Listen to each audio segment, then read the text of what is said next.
الحمد لله والصلاة والسلام على رسول الله صلى الله عليه وسلم. السلام عليكم ورحمة الله وبركاته. walaalayaal darsigeena labaad waxa uu ku saabsan yahay maanta aynu qaadanayno Nabi Maxamed calayhi salaatu wasalaam iyo xuquuqda uu nagu leeyahay.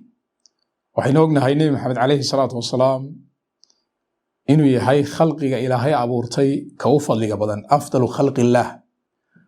ambiyada ayaa u fadli badan khalqiga Ilaahay abuurtay, way iyaga Ilaahay u yaqaana, xagga Ilaahay bay ka socdeen, xagga Ilaahay bay dadka ku xidhayeen. marka inagu nasiib wanaag haddaynu nahay ummadda Nabi Maxamed, Ilaahay nabiga ugu fadliga badnaa ayuu inoo soo diray, ummaddii ugu fadliga badnaydna wuu inaga dhigay.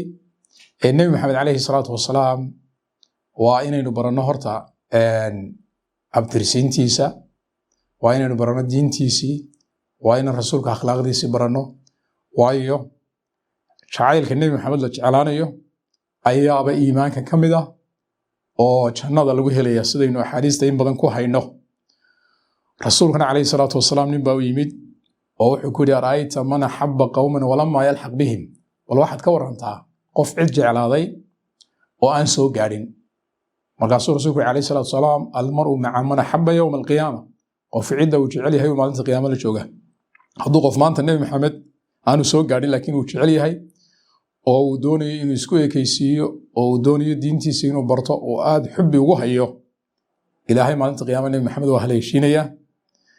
sidaas oo kale hadduu qof maanta yidhaahdo wallaahi Fircoon baa wanaagsanaa, amba kaa gaalka kale, amba Abu Jahl, amba wax lamid uu sheego, walow waqtigiisii bay soo gaadheen lamid unbuu noqonaya. marka inagu nasiib wanaag Ilaahay ummaddii Nabi Maxamed buu inaga dhigay, laakiin waa inaynu diinta ilaashano, diinta Nabiga calayhi salaatu wasalaam.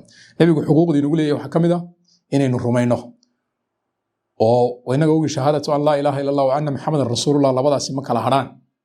rumaynta Nabi Maxamed la rumaysan yahay waxaa ka dhalanaysa wixii uu kuu sheegay rasuulku inaad rumaysato, wixii uu kuu sheegay inaad raacdo, diinta inaynu baranno, inaynu kor u qaadno, inaynu dadka diinta gaadhsiino siduu nabigu yiri calayhi salaatu wasalaam balliquu cannii walow aaya. maxaa yeelay Ilaahay nebi dambe ma soo dirayo, laakiin ummaddana iyagoo ah kuwa dad diinta isku gudbinaya ee qofba qofka kale markaa diinta gaadhsiinayo. Nabi Maxamed calayhi salaatu wasalaam xuquuqdii nagu leeyahay waxaa ka mid ah marka la soo hadal qaaday in lagu salliyo, oo rasuulku calayhi salaatu wasalaam wuxuu yidhi albakhiilu man dukirtu cinda falam yusalli calayh. qofka bakhaylka ahay waa qofka la igu ag xuso ee la igu soo ag qaado ee aan igu salliin. fadli weyn baa laga helayaa salliga nabiga calayhi salaatu wasalaam qofku intuu badsadaba, gaar ahaan habeenka jumcaha iyo maalintiisa aad baa loogu dadaalaya.